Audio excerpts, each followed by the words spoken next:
Patingin mo yung letter sa petition. So, You're not. I am the musician. You are just the customer. okay po. Copy po, Miss Alexa. Ano pong gagawin natin? Mainit na. Uy, mainit na siya. Hindi, gusto ko yung usap lang.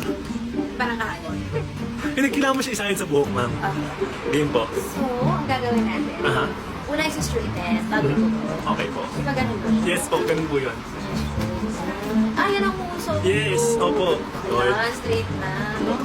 Yung tingin Lord. mo yung white hair. Uy, wag na ma'am. Okay, it's life lessons and experiences. Oh, that's the sweetest. Yes, totoo yan. Okay, so yung mga susunod na magpapakulot, magpapastraight nila na. No, ang ganda. Dapat bang... Alexa ilakad hair or Yes. hair. Alexa does hair. Gusto mo yun? Alexa Isip does ako ng sarili ko catch. Go. Sige. Beautification. Paano? Beautification. Yung hindi naman ma-spell. Ang hawgo, no? Beauty by. Alam ko, hindi ko alam kung ano nangyari sa likod. Let's see. Wala naman. Okay, Parang straight masyado. mo. Parang wala naman. Di ba ba? Brian, tama mo itong ginagawa ko. Uy, Hindi, ako talaga. Hindi, siya talaga to. Siya talaga to. Lo, natatawa na lang siya. Mukhang nasusunod ko na lang yung... Okay lang tanggap ko na feeling ko kailangan ko na rin siya baka. Kaya hindi na treatment. Gaganon din ako. Correct. So dito sa likod, nilalagyan ko na siya ng ball. Right.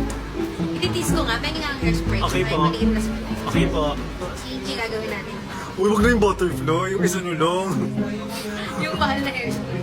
Kasi, pag butterfly, baka hindi na Okay, gumalaw so yung huwag ka na buhok. maliligo, abot na tumukas hanggang sa hairspray. Hello. Hello. Natry mo nga lang ulitin for the rest. Sige.